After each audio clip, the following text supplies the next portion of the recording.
Hello दोस्तों, welcome to PW only IAS. देखिए, धीरे धीरे हम 28 मई की तरफ बढ़ते जा रहे हैं। ठीक है, आप जानते हो कि अब नियरली हमारे पास 5 वीक्स हैं जब आप अपना प्रीलिम्स लिखेंगे। अब ऐसे टाइम से बहुत सारे स्टूडेंट्स को काफ़ी कन्फ्यूज़न हो रही है कि सर इस टाइम को कैसे यूटिलाइज करें, बहुत सारी चीज़ें पढ़नी बची हुई हैं, कैसे पढ़ पाएंगे, कैसे रिवीजन कैसे करनी है। ये काफ़ी सारे इश्यूज कहीं ना कहीं स्टूडेंट्स के दिमाग में इस टाइम पर आ रहे हैं। तो देखो, ऐसे टाइम पर ना ज़रूरत है कि आप जो सबसे इंपॉर्टेंट टॉपिक्स हैं कहीं न कहीं उनको मिस ना करो।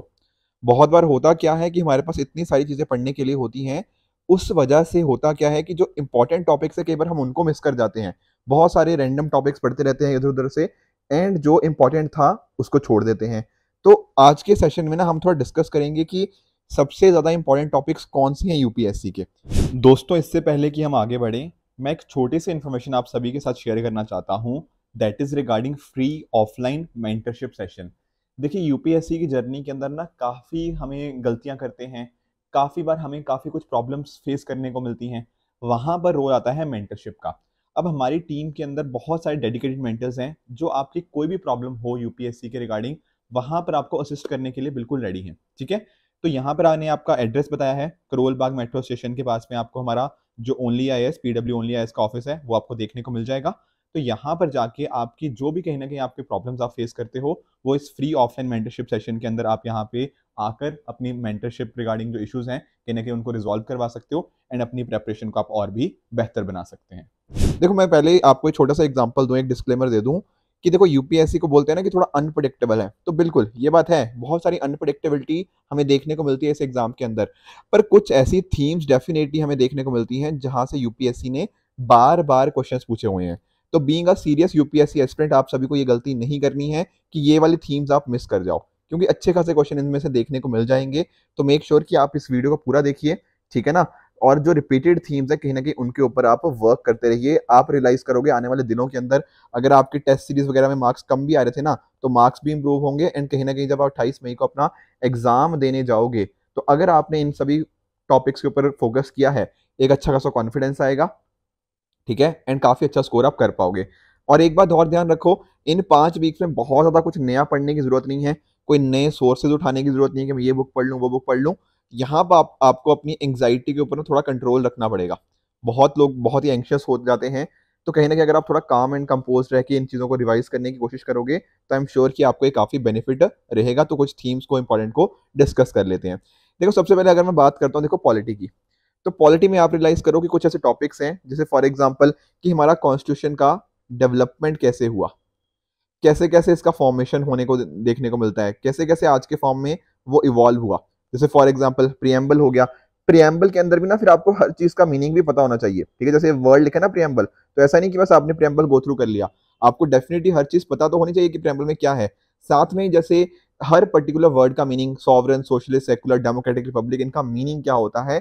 कई बार ना ऐसे फिलोसफिकल क्वेश्चंस भी आपको एग्जाम में देखने को मिल जाएंगे। साथ में ही fundamental right, fundamental duties, DPSP, ये आप सभी जानते हो। इनफैक्ट जो हमारा ओनली आईएएस एक्सटेंडेड का चैनल है, वहां पर मैंने बहुत सारे कुछ क्वेश्चंस भी आपके साथ प्रैक्टिस किए हैं, इन जो मोस्ट इंपॉर्टेंट थीम्स है उनके रिगार्डिंग। तो आप इस पर्टिकुलर चैनल पे जाके उसको भी देख सकते हो। प्रीलिम बूस्टर के अंदर भी मैंने आपके साथ मल्टीपल टाइम इनके रिगार्डिंग डिस्कशन किया है, ठीक है? साथ में आप जानते हो अभी प्रेसिडेंट्स आपके चुनाव होके हटे हैं, ठीक है, पिछले कुछ टाइम के अंदर। तो थोड़ा न्यूज में कहीं ना कहीं ये भी थे, तो इसके रिगार्डिंग भी आपको अच्छे से पता होना चाहिए कि अच्छा, कि कौन इसके रिगार्डिंग पार्टिसिपेशन किसका होता है, क्या सिर्फ इलेक्टेड मेंबर्स होते हैं या नॉमिनेटेड भी होते हैं। तो ये कुछ क्वेश्चंस हैं which you should be very well aware of. साथ में आप नोटिस करो बेसिक स्ट्रक्चर डॉक्ट्रिन के बारे में। अब देखिए, हो क्या रहा है ना, 24 अप्रैल 1973 को जो केशवानंद भारती केस था वो हमें देखने को मिला। अब हमारे पास 50 साल हमें होते हुए इसके देखने को मिल रहे हैं, ठीक है ना? तो डेफिनेटली ये चीज इंपॉर्टेंट हो जाती है। सिमिलरली जब मैं बात करता हूँ, देखो शेड्यूल्स के अंतर्गत, तो आप देख रहे हो जैसे 11 शेड्यूल की बात कर लो, तो 11 शेड्यूल आप जानते हो कब फॉर्म कहीं ना कहीं हमें देखने को मिला, ये 1993 में देखने को मिला। एग्जैक्ट हमें 24 अप्रैल ही वो डेट थी, ठीक है? तो इसके भी 30 ईयर्स कंप्लीट हो रहे हैं। तो इस तरह से ये कुछ चीजें हैं जो आपकी न्यूज में बहुत ज्यादा हैं, और करंट अफेयर्स प्लस स्टैटिक, यहीं से कहीं ना कहीं क्वेश्चन हमें उठने को देखने को मिल जाते हैं। तो ये सारी चीजें आपको अच्छे से पता होनी चाहिए। शेड्यूल्स के अंतर्गत फिर बाकी चीजें भी आपकी कवर हो जाएंगी, ठीक है ना? सारे शेड्यूल 1 से शेड्यूल 12, क्योंकि मल्टीपल टाइम्स कभी शेड्यूल 9 हो गया, शेड्यूल 5, शेड्यूल 6, इनके रिगार्डिंग यूपीएससी ने बहुत बार क्वेश्चन पूछे हुए हैं। तो ओवरऑल आप पंचायती राज सिस्टम को भी अच्छे से गो थ्रू कीजिएगा एंड बाकी जो मैंने चीजें बताई उनको भी। ठीक है। यहाँ पर प्रियम्बल के साथ साथ जब मैं कॉन्स्टिट्यूशन डेवलपमेंट बात कर रहा था तो आपका कुछ बेसिक फीचर्स जैसे फॉर एग्जांपल फेडरल क्या होता है, यूनिटरी के क्या क्या फीचर होते हैं, क्योंकि देखो आज के टाइम्स पे ना अगर आप नोटिस करोगे हमारी जो सेंट्रल गवर्नमेंट है और जो स्टेट गवर्नमेंट्स हैं इनके बीच में काफी बार डिस्प्यूट्स देखने को मिल गए हैं। जैसे फॉर एग्जांपल सीबीआई के रिगार्डिंग कई बार डिस्प्यूट्स हैं, ठीक है। ऊपर से कई बार जैसे फॉर एग्जांपल वेस्ट बंगाल, महाराष्ट्र, यहाँ पर कुछ ना सेंटर और स्टेट के डिस्प्यूट्स देखने को मिले हैं मल्टीपल टाइम्स, तो इनको भी आप गो थ्रू कर सकते हैं, ठीक है। पार्लियामेंट्री फॉर्म क्या होता है, हमारा बेसिक स्ट्रक्चर क्या है, ये सारे पॉइंट्स। उसके अलावा आपकी इमरजेंसी प्रोविजंस, ठीक है, इसके बारे ऊपर भी बार बार क्वेश्चन यूपीएससी पूछता रहता है। साथ में आपके काउंसिल ऑफ मिनिस्टर्स हो गया, गवर्नर, गवर्नर तो डेफिनेटली बहुत ज्यादा न्यूज में रहे हैं, ठीक है। अभी तमिलनाडु के गवर्नर की बात हो रही थी, उससे पहले भी जहां जहां पे ऑपोजिशन गवर्नमेंट्स है ना वहां पर गवर्नर के रिगार्डिंग क्वेश्चंस उठते रहे हैं, तो थोड़ा इनके रिगार्डिंग भी हमें अच्छे से पता इनका होना चाहिए, ठीक है। यहाँ पे साथ में अगर आप बात कर लीजिएगा पार्लियामेंट का, तो पार्लियामेंट के देखो सेशंस के अंदर हमने नोटिस किया है मल्टीपल एडजॉर्नमेंट्स देखने को मिली है, ठीक है। तो काफी एफिशिएंसी के ऊपर पार्लियामेंट के क्वेश्चन उठे हैं। तो सारी चीजें, सेशन क्या है, एडजर्न कैसे होता है, प्रोरोग क्या होता है, डिसॉल्व क्या होता है, इनमें क्या फर्क है, मेंबर्स कैसे डिस्क्वालीफाई होते हैं, हमारी जो पार्लियामेंट्री कमेटीज हैं उनका क्या रोल है कहीं ना कहीं, जैसे for example public account committee जो है उनका 1921 में फॉर्मेशन हुआ था, तो नियरली 102 साल हो गए हैं इसको फॉर्म हुए हुए। तो इस तरह की कमेटीज का क्या रोल है, क्योंकि मेंस के अंदर भी हमें इसके रिगार्डिंग क्वेश्चन देखने को मिले हैं, सिमिलरली प्रीलिम्स में भी ये क्वेश्चन ये रिपीट हो सकते हैं। साथ में जुडिशरी हो गया, ट्रिब्यूनल्स हो गया, ठीक है, एक तरह का एनजैक के रिगार्डिंग हो गया, या जो हमारा कोलिजियम सिस्टम है इसके ऊपर काफी बार क्वेश्चन उठे हैं पिछले सालों के अंदर, हमारे जो लॉ मिनिस्टर के द्वारा काफी सारी स्टेटमेंट्स दी गई हैं। तो these particular topics can be really really important for your coming exam, ठीक है जी। लास्टली कोऑपरेटिव्स के रिगार्डिंग हमें मिनिस्ट्री ऑफ कोऑपरेशन देखने को मिली है, साथ में यहाँ पे कॉन्स्टिट्यूशनल बॉडीज हो गया, जैसे स्पेशली मैं बात कर रहा हूँ यहाँ पे इलेक्शन कमीशन ऑफ इंडिया की। इसके साथ ही आपकी जो और बॉडीज हैं, जैसे फॉर एग्जांपल आप सीबीआई के बारे में पढ़ सकते हो, आप इन्फोर्समेंट डायरेक्टरेट के बारे में पढ़ सकते हो, क्योंकि ये चीजें थोड़ी ना न्यूज में पिछले साल के अंदर रही हैं। साथ में इसके अपना लेटेस्ट अमेंडमेंट्स की 105th अमेंडमेंट क्या है, 104th, 103rd, ये पिछले जो 5-6 अमेंडमेंट्स हैं कहीं ना कहीं आप इनको गो थ्रू कीजिए। हमारे जो साथ में ट्राइबल्स हो गया, दलित राइट के रिगार्डिंग इश्यूज हैं, उनके ऊपर जब कहीं ना कहीं कुछ न्यूज़ में आता है तो आप इनको भी अच्छे से पढ़ सकते हो। तो कुछ पॉलिटी के आप डेफिनेटली इन थीम्स को वर्क कर सकते हो, ठीक है ना। अपने आप से ना, और पॉलिटी पढ़ते टाइम ना क्वेश्चन मार्क किया, क्वेश्चन पूछा करो अपने आप से कि अच्छा चलो मान लो प्रेसिडेंट रूल की बात हो रही है, तो प्रेसिडेंट रूल कितने टाइम के अंदर करना होता है, ठीक है, क्या पार्लियामेंट के दोनों हाउसेस से पास करवाना है या नहीं करवाना, क्या उसको अगर आपको अपडेट करना है तो उसके रिगार्डिंग क्या प्रोविजन है, अगर उसको हटाना है, उसको खत्म करना है तब क्या है। तो ऐसे जब अपने आप से आप कहीं ना कहीं क्वेश्चन करते रहोगे ना तो चीजें लंबे टाइम तक रिकॉल रहती हैं। मैं आपको एक और एग्जांपल समझाता हूँ, जैसे मान लो आज ना आपने कोई चैप्टर पढ़ा, मान लो प्रियम्बल पढ़ा आपने आज, तो जब आप रात को सोते हो ना तो सोने से पहले एक बार अपने दिमाग में सोचा करो कि यार एक बार मैं दिमाग में, आप अपने दिमाग में प्रियम्बल को रन करने की कोशिश किया करो कि प्रियम्बल की पूरा क्या लिखा हुआ है, we the people of India having sovereign resolve, इस तरह से अपने दिमाग में सोचो। फिर सोचो अच्छा कौन सी डेट है, क्या इसके पार्ट्स हैं। तो इस तरह से अगर कहीं ना कहीं आप क्वेश्चन अपने दिमाग में पुट करते रहोगे ना तो आई एम वेरी श्योर कि आप कहीं ना कहीं लंबे टाइम तक चीजें रिकॉल कर पाओगे, ठीक है। जो मैंने आपको बताया था कि प्रीलिम बूस्टर जो हम ओनली एस एक्सटेंडेड चैनल पे डिस्कस करते हैं, वहां पर मैं आपको होमवर्क वगैरह भी देता हूँ। रीजन इसका मेरा यही है होमवर्क देने का, कि वो चीजें एक बार आप जब होमवर्क करते हो ना तब आपको चीजें लंबे टाइम तक रिकॉल हो जाती हैं, राइट। चलो इकोनॉमी भी डिस्कस कर लेते हैं, इकोनॉमी के रिगार्डिंग कौन से हैं। जैसे फॉर एग्जांपल यहाँ पे आप देखो जो बजट और इकोनॉमिक सर्वे के कुछ ट्रेंड्स आपको पता होने चाहिए, ठीक है। यहाँ पर साथ में आपको बजट के भी बारे में पता होना चाहिए कि बजट के कौन कौन से कंपोनेंट्स हैं, रेवेन्यू डेफिसिट क्या है, फिस्कल डेफिसिट क्या है, इफेक्टिव रेवेन्यू डेफिसिट क्या है, ठीक है। थोड़ा सा इनका ट्रेंड है आपको साथ में, इकोनॉमिक सर्वे के भी जो ट्रेंड्स हैं, ठीक है। सारी चीजें मैंने डिस्कस भी कर रखी है, यूट्यूब के ऊपर ही आपको मिल जाएंगी। साथ में आप नोटिस करो इन्फ्लेशन, ठीक है, पिछले 2 या 3 साल से कहीं ना कहीं बहुत न्यूज में रहा है। अभी रिसेंटली भी जो मॉनेटरी पॉलिसी कमेटी की मीटिंग हुई थी, अभी तो रेपो रेट हमने इंक्रीज नहीं किया रिसेंट वाले में, पर अदरवाइज हम कंटिन्यूसली पिछले काफी टाइम से करते जा रहे थे। तो इस वजह से इन्फ्लेशन के रिगार्डिंग भी वो मुद्दा इंपॉर्टेंट है, ठीक है। पिछले साल भी 2 क्वेश्चन आए थे आरबीआई और इन्फ्लेशन के रिगार्डिंग, तो हमें पता होना चाहिए तो आरबीआई ने क्या क्या नए इनिशिएटिव्स क्या स्टार्ट कर रखा है। जैसे स्टैंडिंग डिपॉजिट फैसिलिटी हो गया, ये क्या होता है, एनपीसीआई क्या है, ई रूपी क्या है, these are some very important topics. साथ में अगर आप नोटिस करो, सॉरी, डिजिटल बैंकिंग हो गया, ये नियो बैंक्स क्या होते हैं, ठीक है। तो ये सारे कुछ कंपोनेंट्स आपके लिए बहुत ज्यादा इंपॉर्टेंट बन जाते हैं आने वाले आपके प्रीलिम्स के लिए, ठीक है। डिजिटल में भी आप देखो ना, जैसे यूपीआई हो गया, आप अगर इकोनॉमिक सर्वे की बात करोगे तो इकोनॉमिक सर्वे ने यूपीआई के बारे में काफी अच्छा खासा डिस्कशन कर रखा है।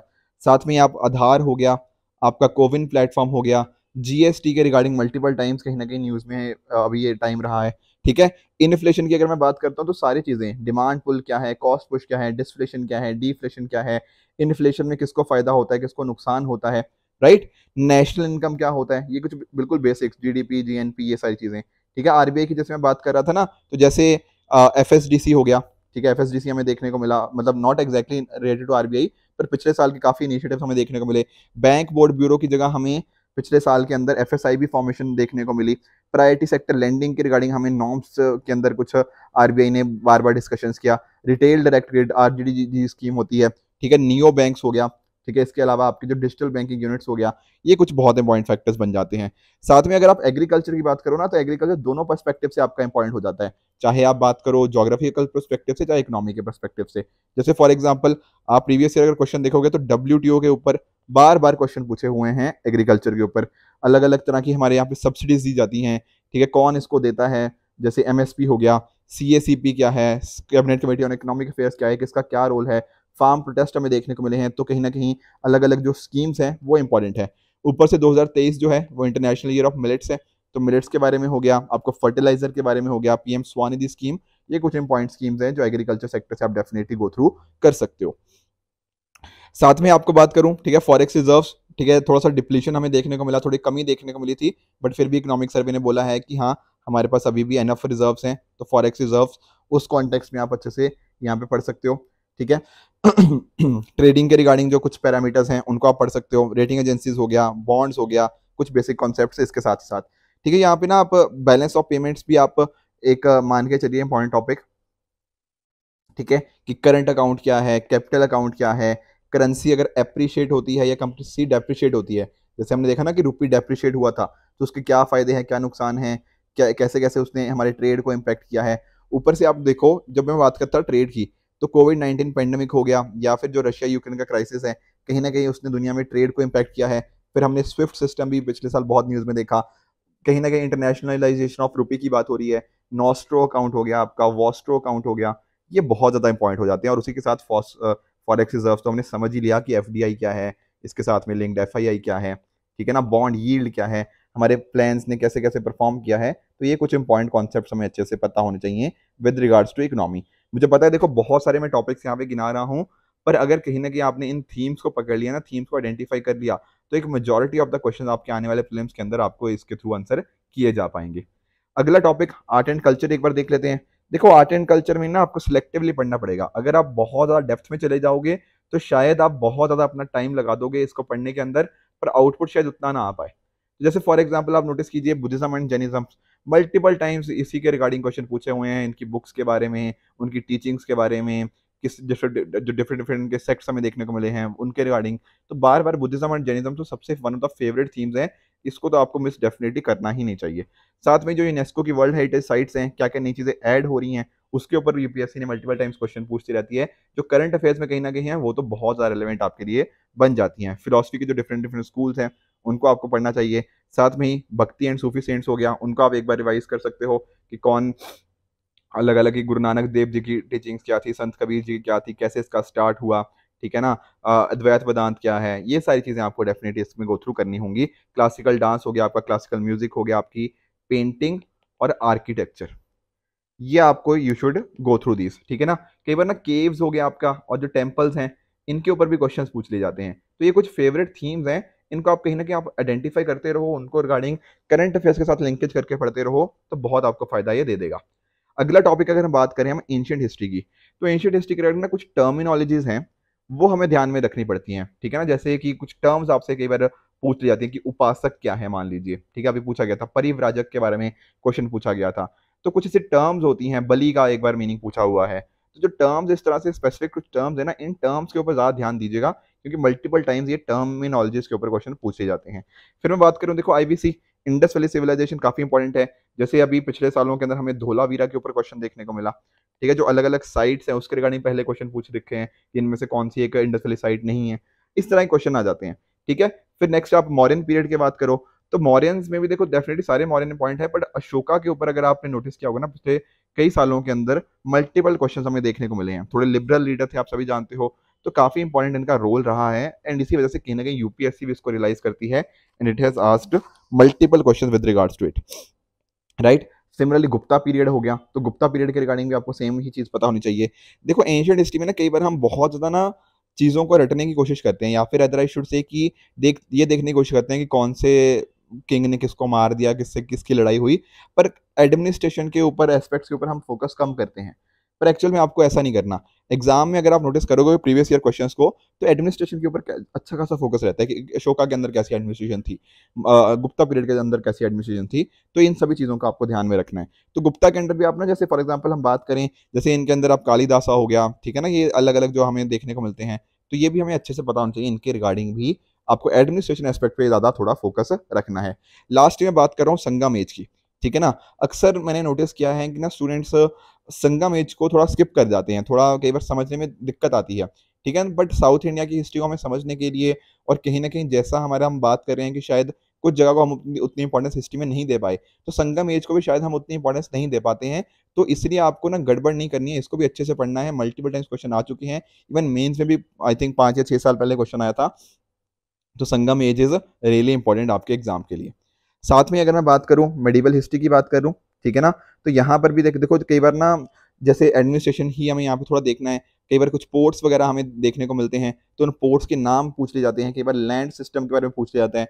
जैसे फॉर एग्जाम्पल अगर मैं बात करूँ मुगल्स की, तो मुगल्स डेफिनेटली इंपॉर्टेंट है, ठीक है ना। अभी काफ़ी ज़्यादा कंट्रोवर्सी में भी चल रहे हैं, थोड़ा एनसीईआरटी ने जो सिलेबस में चेंजेस कर रही है, तो कहीं ना कहीं उस वजह से भी थोड़ा न्यूज़ में है। पर फिर भी विदाउट गोइंग इनटू कंट्रोवर्सी, जैसे फॉर एग्जांपल अकबर के ऊपर काफ़ी क्वेश्चंस आ चुके हैं, तो इनकी एडमिनिस्ट्रेशन हो गया, वो सारी चीज़ें हमें देखनी पड़ेंगी। पर आप नोटिस करना कि जब मैं बात कर रहा ना इनकी एडमिनिस्ट्रेशन की, तो अलग अलग सिस्टम्स आपको देखने होंगे। जैसे फॉर एग्जाम्पल जागीरदारी सिस्टम क्या है, ठीक है ना, दहसाला सिस्टम क्या है, आपका जो जब्ती सिस्टम है, वो सारी चीज़ें क्या है। तो आपको इन एस्पेक्ट्स के ऊपर पढ़ना है। पर गलती हम क्या करते हैं, हम ज़्यादातर ना लड़ाइयों में पड़ जाते हैं कि यार इसने इसको मार दिया, उसने उसको मार दिया, 1930 या 1370 में ये हुआ, 1470 में ये हुआ। उसके ऊपर कम फोकस करते हुए हमें कहीं ना कहीं इन एस्पेक्ट्स पे ज़्यादा ध्यान रखना है। साथ में ही Vijayanagar empire, very very important, ठीक है। मल्टीपल टाइम्स इसके ऊपर भी क्वेश्चन पूछ लिए गए हैं विजयनगर एम्पायर के ऊपर। तो ये भी, जैसे फॉर एग्जाम्पल कृष्णदेवराय जी के बारे में, तो इनके बारे में आपको ध्यान में देना पड़ेगा। साथ में दिल्ली सल्तनत, ठीक है। एंड लास्टली जो बाकी कुछ और एम्पायर्स हमें देखने को मिलते हैं, स्पेशली चोला किंगडम, ठीक है ना, वेरी इंपॉर्टेंट। चोला किंगडम के कुछ बहुत ही इंपॉर्टेंट करेक्टरिस्टिक्स देखने को मिले हैं हमें, ठीक है ना। इनकी जो चोला आर्मी हो गया, ठीक है, या फिर जो कहीं ना कहीं जो हम बे ऑफ बंगाल की बात करते हैं, इनका जो लोकल एडमिनिस्ट्रेशन का सिस्टम है, ये कुछ बहुत ही इंपॉर्टेंट की फैक्टरिस्टिक्स थे, उनको हमें ध्यान में रखना है। साथ में इनके जो आप इन टाइम्स के ऊपर कुछ ट्रैवलर्स आए हैं, या कुछ इनके टाइम्स पे बुक्स लिखी गई हैं, उनका भी आप नाम ध्यान में रख सकते हो, क्योंकि इसके रिगार्डिंग भी कई बार क्वेश्चन पूछ लिए जाते हैं। अगर हम नेक्स्ट बात करें रिगार्डिंग मॉडर्न हिस्ट्री, तो मॉडर्न हिस्ट्री में आप देखिए, देखो वैसे तो टेक्निकली सारी ही इंपॉर्टेंट है, बट 1905 में जब स्वदेशी मूवमेंट होते को मिलती है ना, उसके बाद और कहीं ना कहीं जो गांधी एरा है, यहाँ से ज़्यादातर क्वेश्चन हमें देखने को मिलते हैं, ठीक है ना। तो इस पर्टिकुलर पीरियड को आप थोड़ा ज़्यादा फोकस से पढ़िएगा, ठीक है। जो अलग अलग नॉन कॉपरेशन मूवमेंट हो गया, सिविल डिसोबीडियंस मूवमेंट हो गया, आपका क्विट इंडिया मूवमेंट हो गया, इनको आपको बहुत ध्यान में इनको पढ़ना है। साथ में आपकी जो सोशल रिलीजियस रिफॉर्म मूवमेंट्स हुई हैं, राजा राम मोहन रॉय ने क्या किया है, ठीक है ना, ईश्वर चंद्र विद्यासागर जी ने क्या किया है, इनके सभी के क्या क्या कंट्रीब्यूशन रहे, कौन कौन से इन्होंने कौन से ऑर्गेनाइजेशन को फॉर्मेशन किया, क्या उनका थिंकिंग प्रोसेस क्या था, क्या उनकी सोच क्या थी, किस तरह के वो इश्यूज को फेस कर रहे थे, उनको टैकल करने की कोशिश कर रहे थे, ये सारे आपको इसमें सोशल जस्टिस रिफॉर्म मूवमेंट के अंदर आप पढ़ सकते हो।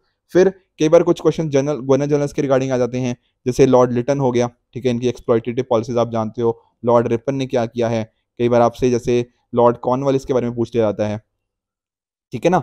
और ऊपर से कि किस पर्टिकुलर टाइम के ऊपर कौन सा एक्ट आया, उसने कैसे इम्पैक्ट किया, ठीक है। ये गवर्नर जनरल्स के बारे में आप अच्छे से पढ़ सकते हो। उसी तरह से आईएनसी की कुछ मीटिंग्स, ठीक है, कि कहाँ पर कौन सी मीटिंग हुई थी, कुछ बहुत फेमस है आप जानते हो ना, जैसे 1906 का सेशन हो गया, 1907 का हो गया, 16 का हो गया, ठीक है ना। तो इस तरह से स्टार्टिंग की हो गया 1885, 86, 87, 88 हो गया, 1924 का बेलगाम सेशन हो गया। तो इस तरह की जो कुछ इंपॉर्टेंट मीटिंग्स थी, उनको भी आप ध्यान में रख सकते हो। सारी की सारी नहीं मैं कह रहा, पर जहां पर कुछ ना कुछ इंपॉर्टेंट रेजोल्यूशन हुआ है, जैसे मान लो कि एनी बेसेंट जी के कब पहली बार आए, कौन सी पहली वुमेन कौन सी थी, इंडियन वुमेन कौन सी थी, ये सारी बातें आपको अच्छे से पता होनी चाहिए। साथ में अगर बात करें कुछ इंपॉर्टेंट न्यूज़पेपर और बुक्स, ठीक है, जो फेमस हमारे फ्रीडम फाइटर्स रहे हैं, उन्होंने कौन कौन सी न्यूज़पेपर्स उस टाइम पे लिखी गई थी, कौन सी बुक्स थी, तो कुछ इस तरह के फैक्चुअल क्वेश्चन भी हमारे एग्जाम में पूछ लिए जाते हैं। लास्ट में अगर मैं बात करूं आपके रिवोल्ट्स, ठीक है ना, तो रिवोल्ट्स के रिगार्डिंग भी क्वेश्चन पूछे जाते हैं। जैसे मुंडा रेबेलियन के बारे में, जो उल गुलान रिवोल्ट पूछा गया, आई थिंक 2020 में पूछा गया था। उसके पहले भी बारदोली हो गया, पाइका रेबेलियन हो गया, तिबागा मूवमेंट हो गया, संथाल रेबेलियन हो गया, ये कुछ इंपॉर्टेंट बन जाते हैं। एंड अभी जो हम बात कर रहे हैं वाइकॉम सत्याग्रह की, ठीक है, इसके हमें 100th ईयर मतलब 1924 में आई थिंक हुआ था, तो इसके भी नियरली 100 ईयर्स होने वाले हैं। तो ये भी वाइकॉम सत्याग्रह काफ़ी ज़्यादा न्यूज़ में है, तो इसके बारे में भी आप अच्छे से गो थ्रू कर सकते हैं। अगर मैं नेक्स्ट बात करूं रिगार्डिंग ज्योग्राफी, देखो ज्योग्राफी भी ना डेफिनेटली जो कॉन्सेप्ट्स है हमें पता होने चाहिए, पर थोड़ा सा ना ये आज के टाइम पर थोड़ा करंट की तरफ थोड़ा ज़्यादा इंक्रीज हो रहा है। ठीक है, जैसे फॉर एग्जांपल मैं बात करूं यहाँ पे मैपिंग की बात करूं, तो multiple question with regards to जो प्लेसेस इन न्यूज़ है उसके रिगार्डिंग आपको देखने को मिल जाएंगे। तो जो प्लेसेस इन न्यूज़ है ना, तो आपको उनको मिस नहीं करना है, उनको अच्छे से आप एक बार गो थ्रू कर लीजिएगा। साथ में जो भी कहीं ना कहीं डिजास्टर्स आए हैं, जैसे फॉर एग्जाम्पल कई जगह साइक्लोन्स आ गया, कुछ अर्थक्वेक आ गया, जैसे टर्की सीरिया में हो गया, तो उसका इम्पैक्ट कहीं ना कहीं या फिर क्या उसके पीछे के रीजंस हैं, इंडिया कहाँ पे लाई करता है, इंडिया में कैसा हो सकता है, ये कुछ डिजास्टर्स के रिगार्डिंग आपको पता होना चाहिए। और ज्योग्राफी में भी आपको मोस्ट फोकस रखना है थोड़ा इंडियन ज्योग्राफी के ऊपर। देखो डेफिनेटली मैं मना नहीं कर रहा कि बाकी चीज़ें इंपॉर्टेंट नहीं है, फिजिकल ज्योग्राफी भी इंपॉर्टेंट है, पर अगर आप थोड़ा ट्रेंड देखोगे ना, तो इंडियन ज्योग्राफी के ऊपर थोड़ा ज़्यादा क्वेश्चन पूछे जाते हैं। ठीक है ना। और देखो टेक्निकली मैं सारा सिलेबस तो नहीं दिखा रहा, यहाँ पे मैं मोस्ट इंपॉर्टेंट थीम्स करा रहा हूँ, इसलिए कुछ पिक एंड चूज मुझे करने पड़े हैं। आई बात समझ में। तो इस तरह से आपको देखना पड़ेगा। जैसे फॉर एग्जाम्पल आप देखो, यही क्वेश्चन यूपीएससी कई बार पूछ चुकी है कि 21 जून सबसे बड़ा दिन कौन सा होता है, किस टाइम पर जो सन होता है वो मतलब ट्रॉपिक ऑफ कैंसर पे देखने को मिलता है। ठीक है, तो इस तरह के क्वेश्चन 2000 आई थिंक 22 में भी आया था, उससे पहले आई थिंक 2019 या 2020 में भी आया था। तो ये काफी रिपीटेड थीम्स हमें देखने को आइडेंटिफाई हो जाती हैं जब हम अपने प्रीवियस ईयर क्वेश्चन को अच्छे से देखते हैं। साथ में देखो जो एनर्जी वाला एस्पेक्ट है, अब इसको आप चाहे इकोनॉमी के साथ लिंक करो, चाहे ज्योग्राफी के साथ लिंक करो, जैसे गवर्नमेंट का बहुत अच्छा खासा फोकस है यहाँ पे। आप बात कर लो बायोफ्यूल्स की बात कर लीजिए, ठीक है, सोलर एनर्जी की बात कर लीजिए, हाइड्रोजन एनर्जी की बात कर लीजिए। तो कुछ जो हम कहीं ना कहीं अपने जो एनर्जी सिक्योरिटी है ना उसको डाइवर्सिफाई करने की कोशिश कर रहे हैं, तो इसलिए हमारी गवर्नमेंट का अच्छा खासा फोकस है यहाँ पे। तो इसको भी आप अच्छे से पढ़ सकते हो। बाकी आप देखो कोरल लीव्स हो गया, बिकम्स वेरी इंपॉर्टेंट। एग्रीकल्चर यहाँ पे इन टर्म्स ऑफ की कौन सी क्रॉप है, कौन सी सॉइल है उसके लिए यूज की जाती है, राइस किस तरह की क्रॉप में होता है। ठीक है, तो इस तरह के क्वेश्चन भी एग्जाम में आपसे पूछे जा सकते हैं। साथ में अगर मैं बात करूं आपको इन्वायरमेंट की, तो आप इन्वायरमेंट में नोटिस कीजिएगा कि यहाँ पर आपको देखो स्टैटिक तो चलो ठीक है, आपको मैं मना नहीं कर रहा कि आपको इकोलॉजी, इन्वायरमेंट, आपका इकोटोन, ये सारी चीज़ें क्या होती हैं पता होनी चाहिए स्टैटिक, बट कहीं ना कहीं करंट पोर्शन के ऊपर थोड़ा ज़्यादा ध्यान रखना है। पिछले कुछ सालों का पैटर्न रहा है कि करंट ओरिएंटेड क्वेश्चन थोड़े ज़्यादा आते हैं। जैसे मान लो कोई स्पीशीज़ है, उसका IUCN स्टेटस पूछ लिया, कुछ नेशनल पार्क है, कुछ बायोडाइवर्सिटी है, ठीक है ना, कुछ आपके जो वाइल्ड लाइफ सेंचुरी है, कुछ प्रोटेक्टेड साइट्स हैं, इनके ऊपर क्वेश्चन पूछ लिया। आपकी जो फॉरेस्ट रिपोर्ट कुछ न्यूज़ में आई है उसके रिगार्डिंग कुछ क्वेश्चन पूछ लिया, या फिर जो कॉप रिसेंटली हुआ है, ठीक है, कॉप 27, कॉप 26 हो गया, इसके रिगार्डिंग कुछ क्वेश्चन कई बार पूछ लिया जाते हैं कि क्या क्या वहाँ पे हुआ। आपकी जो IPCC inter government panel on climate change की कुछ रिपोर्ट से कुछ क्वेश्चन आ जाते हैं। ठीक है, सिमिलरली कुछ नेशनल और इंटरनेशनल लॉज हैं, ठीक है, जैसे वाइल्ड लाइफ प्रोटेक्शन एक्ट हो गया, आपका एनवायरमेंट प्रोटेक्शन एक्ट हो गया, इनसे क्या क्या हमें देखने को मिला है। इंटरनेशनल लेवल पे कुछ ना कुछ हमारी ऑर्गेनाइजेशंस बनती जाती हैं, उन ऑर्गेनाइजेशन से क्या हमें फ़ायदा हो रहा है। या फिर जैसे 1992 का जो अर्थ समिट हुआ, उसके हर साल 10 साल बाद हमें कुछ चेंजेस देखने को मिले हैं। ठीक है ना, UNFCCC हो गया, UNCCD हो गया, UNCBD हो गया, ये सारे हमें अच्छे से पता होने चाहिए, तो इनको आप अच्छे से गो थ्रू कर सकते हैं। साथ में देखो जैसे वेटलैंड्स हम ऐड ऑन करते जा रहे हैं, ठीक है, अभी 2 फरवरी को वेटलैंड डे भी था। ठीक है, तो रामसर साइट्स के बारे में भी आप कहीं ना कहीं गो थ्रू कर सकते हो, क्या चेंजेस आए हैं, कौन सी नई साइट्स को हमने ऐड किया है। तो ये सारे एस्पेक्ट्स काफ़ी इंपॉर्टेंट हमारे एग्जाम पर्सपेक्टिव से बन जाते हैं। नेक्स्ट बात करें अगर हम इंटरनेशनल ऑर्गेनाइजेशंस की, तो यहाँ पर भी कुछ कुछ टॉपिक्स हैं, जैसे फॉर एग्जाम्पल G20 और SCO। देखो इस साल हमारे लिए सबसे इंपॉर्टेंट ये दो ही ऑर्गेनाइजेशन हैं सबसे पहले तो। ठीक है, इंडिया का यहाँ पे बहुत इंपॉर्टेंट रोल है, इंडिया के पास प्रेसिडेंटशिप है इस साल की, और इन दोनों पर्टिकुलर ऑर्गेनाइजेशंस का ना बहुत ही इंपॉर्टेंट रोल है ग्लोबल इकोनॉमिक ऑर्डर को शेप करने के अंदर। तो यहाँ पर इन दोनों को तो बिल्कुल बिल्कुल मिस करना ही नहीं है। ठीक है, पिछले 3 महीने से रोज न्यूज़पेपर में G20 के बारे में डिस्कशन हो रहा है, SCO के बारे में भी आजकल डिस्कशन हो रहा है। ठीक है ना, अभी थोड़े दिन में मतलब जो पाकिस्तान के जो फॉरेन मिनिस्टर है वो भी आएंगे इंडिया में। ठीक है, अब पता नहीं अभी आएंगे नहीं आएंगे, तो सब बोला जा रहा है कि वो आएंगे। ठीक है, तो ये कुछ एस्पेक्ट्स बड़े इंपॉर्टेंट है। बाकी अब क्वाड हो गया, NDB हो गया, न्यू डेवलपमेंट बैंक, WTO हो गया, UN हो गया, वर्ल्ड बैंक, IMF हो गया, और कुछ अगर कहीं ना कहीं इंटरनेशनल ऑर्गेनाइजेशंस के रिगार्डिंग कुछ मैपिंग रिगार्डिंग आता है न्यूज़ में, तो आप उनको गो थ्रू कर सकते हो। तो ये सारे कुछ इंपॉर्टेंट इंटरनेशनल ऑर्गेनाइजेशन आप नोटिस कर सकते हो। साइंस एंड टेक्नोलॉजी का मैं आखिरी कंपोनेंट की अगर बात करूं, देखो कुछ बायोटेक्नोलॉजी हो गया, आपका जो नैनो टेक्नोलॉजी हो गया, इंफॉर्मेशन एंड कम्युनिकेशन टेक्नोलॉजी, आपके स्पेस मिशन हो गया, वैक्सीन एंड डिजीजेज हो गया। ठीक है, या इसके साथ ही जैसे बायोटेक्नोलॉजी के अंदर आप जीन एडिटिंग की बात कर लीजिए, आप यहाँ पे स्पेस मिशन के साथ आप जो डिफेंस एक्सरसाइजेस होती हैं, ठीक है, उनको हो गया। जैसे फॉर एग्जाम्पल आप ग्रेविटेशनल वेव्स नोटिस कर लो, ठीक है, इसके रिगार्डिंग UPSC ने कई बार क्वेश्चन पूछ दिया हुआ है।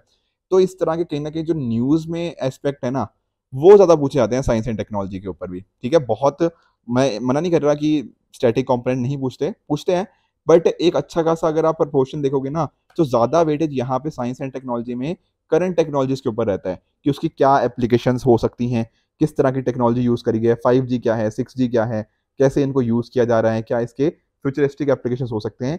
ये काफ़ी सारे क्वेश्चन इसके रिगार्डिंग पूछे जा सकते हैं, ठीक है फ्रेंड्स। तो आई होप आपने ना कुछ थीम समझ पाए होंगे कि कौन कौन सी थीम ज़्यादा इंपॉर्टेंट है। ये थीम्स देखो प्रीवियस ईयर क्वेश्चन के एनालिसिस के बेसिस के ऊपर ही बनाई गई हैं। जो चीज़ें थोड़ी करंट अफेयर्स में रही हैं उन दोनों को कहीं ना कहीं मैंने कंबाइन करने की यहाँ पे कोशिश करी है, ताकि आपको एक आइडिया लग पाए। अब मैंने जैसे स्टार्टिंग में ही बोला था ना कि ऐसा नहीं है कह रहा कि सारे क्वेश्चन इसी से आएंगे, नहीं, बिल्कुल भी नहीं ऐसा होने वाला।